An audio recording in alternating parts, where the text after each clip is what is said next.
Hi, hello, வணக்கம். எல்லாரும் எப்படி இருக்கீங்க? நல்லா இருக்கீங்களா? வாங்க இன்னைக்கு வந்து கொஞ்சம் யூஸ்ஃபுல்லான கொஞ்சம் டிப்ஸ் வந்து பார்க்கலாம். ஆ இன்னைக்கு வந்து என்ன பார்க்க போறோம் அப்படின்னா, நம்ம வந்து கொலுசுலாம் எல்லாரும் வந்து போட்டுருப்போம். இப்ப சில பேத்துக்குலாம் கொலுசு வந்து அடிக்கடி கழண்டுகிட்டே இருக்கும். அது வந்து எப்பயுமே நல்லா கழறாம நம்ம கழட்டும்போது இந்த திருகாணி வச்சு கழட்டலாம். ஆனா, மத்த டயத்துல வந்து கழறாம இருக்கிறதுக்கு வந்து டிப்ஸ் சொல்றேன். அந்த திருகாணியில வந்து கொஞ்சோன்னு நெயில் பாலிஷ் இருக்குல்ல, உங்க வீடு எல்லாத்து வீட்லயுமே நெயில் பாலிஷ் இருக்கும். அத தடவிட்டு அப்புறம் நீங்க மாட்டுனீங்க அப்டின்னா கலரவே கலராது. நெக்ஸ்ட்டு நெயில் பாலிஷ் இல்ல அப்டின்னா, ஃபெவிகால் விக்கும்ல, அந்த ஃபெவிகால வாங்கி தடவிட்டு அப்புறம் மாட்டுனீங்க அப்டின்னா, கொலுசு வந்து கலரவே கலராது. நெக்ஸ்ட்டு வந்து என்ன அப்டின்னா, நம்ம முருங்கக்காலாம் வந்து கடையிலேருந்து வாங்கிட்டு வருவோம். ஆனா அடுத்த நாளே அது வந்து காஞ்சு போயிரும். ஆனா, அது வந்து காயாம இருக்கறதுக்கு என்ன பண்ணணும் அப்டின்னா, ஒரு நியூஸ் பேப்பர் எடுத்துக்கோங்க. நியூஸ் பேப்பர்ல வந்து முருங்காய வந்து சுத்தி, அதுக்கப்புறம் நீங்க வந்து ஃப்ரிட்ஜ்ல வச்சீங்க அப்டின்னா, முருங்கா வந்து காயவே காயாது. அப்படியே இருக்கும். நெக்ஸ்ட்டு வந்து என்ன அப்டின்னா, நெக்ஸ்ட்டு நம்ம வந்து யூஸ் பண்றதுக்கு வந்து பக்கெட்டு தான் மேக்ஸிமம் வாங்குவோம். குளிக்கிறதுக்கு அதுக்கெல்லாம். ஆனா, அதுல வந்து நீங்க மேக்ஸிமம் பக்கெட் வாங்காம, இரும்பு வாளியா வாங்குனீங்க அப்டின்னா, உங்களுக்கு வந்து உடையவும் செய்யாது.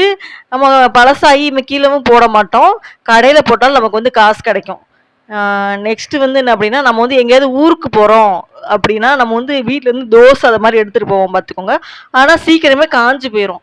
ஆனா, அது காயாம இருக்கிறதுக்கு டிப்ஸ் சொல்றேன். நம்ம தோசைய வந்து டிஃபன் பாக்ஸ்ல வைக்கும்போது, கொஞ்சம் லேசா மட்டும் லைட்டா தண்ணி வந்து கையில தொட்டு லேசா அந்த தோசை மேல தடவிட்டு வச்சீங்க அப்டின்னா, தோசை காயவே காயாது. நீங்க சுட்ட மாரி அப்படியே நல்லாருக்கும். சாப்பிடறதுக்கும் நல்லா டேஸ்ட்டா இருக்கும். நெக்ஸ்ட்டு வந்து என்ன அப்டின்னா, ம்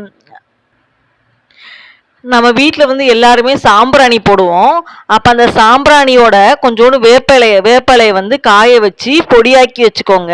அந்த சாம்பிராணி கூட அந்த வேப்பில பொடியவும் போட்டு, நல்லா சாம்பிராணி காட்டுனீங்க அப்டின்னா, உங்களுக்கு வந்து ஈ, கொசு அந்த மாரி எதுவுமே வராது. வீடு நல்லா வாசனையா இருக்கும். நீங்க யூஸ் பண்ணி பாருங்க. நம்ம வந்து கல்யாண வீட்டுக்குலாம் போவோம். அப்ப அங்க வந்து இப்ப வந்து மேக்ஸிமம் எல்லார் வீட்லயும் அந்த ஒரு தண்ணி பாட்டில் தான் வைக்கிறாங்க. ஆனா மேக்ஸிமம் பேர் என்ன பண்ணுவாங்க அப்டின்னா, கொஞ்சோண்டு பாதி தண்ணிய குடிச்சுட்டு, அந்த தண்ணிய வந்து பாதி அப்படியே வச்சுட்டு வந்துருவாங்க. ஆனா அப்படி வந்து பண்ணாதீங்க. அந்த மீதி பேலன்ஸ் உள்ள தண்ணி பாட்டில் தானே இருக்கு. அந்த நீங்க குடிச்ச தண்ணி தானே. அந்த பாட்டில வந்து அப்படியே எடுத்துட்டு வந்துருங்க. ஏன் அப்படி சொல்றேன் அப்படின்னா, நீங்க போற வழியில உங்களுக்கு தண்ணி தவிச்சிச்சு அப்படின்னா, உங்களுக்கு வந்து குடிக்கிறதுக்கு வந்து யூஸ் ஆயிக்கும். அதுக்கு தான் சொல்றேன். வேற ஒண்ணும் இல்ல. நெக்ஸ்ட் வந்து நம்ம வந்து குளிக்கிற பாத்ரூம்ல வந்து சோப்பு, பேஸ்ட்டு அதெல்லாம் திறந்து வச்சிருப்போம். ஆனா, அத வந்து திறந்து வச்சுறாதீங்க. ஏன் அப்படின்னா, பல்லி அதெல்லாம் கொஞ்சம் எச்சம் அந்த மாரி போட்டுருச்சு அப்படின்னா, நமக்கு தான் நோய் தொற்று ஏற்படும். கொஞ்சம் சோம்பேறித்தனம் பார்க்காம மூடி வச்சுட்டோம்னா, நம்ம வந்து ஆரோக்கியமா இருக்கலாம். நெக்ஸ்ட் நம்ம வந்து கடையில வந்து காய்கறிகள், பழங்கள் இதெல்லாம் வாங்கிட்டு வருவோம். வாங்கிட்டு வந்த உடனே நம்ம அத எடுத்து வந்து ஃப்ரிட்ஜ்ல தான் வைப்போம். ஆனா ஃப்ரிட்ஜ்ல வைக்காம, அ மூங்கில் கூடைன்னு ஒண்ணு விக்கும். நம்ம கோயிலலாம் விக்கும். மூங்கில் கூடை அதெல்லாம் விக்கும். அத வாங்கிட்டு அந்த இதுல வச்சீங்க அப்டின்னா, அதோட எல்லா சத்துமே போகாது. அப்படியே நமக்கு சமைச்சு சாப்பிடும்போது, அந்த பழங்கள எடுத்து சாப்பிடும்போது, அதோட சத்து வந்து நமக்கு வந்து அப்படியே கிடைக்கும். அ அவ்வளோதான். இந்த வீடியோ.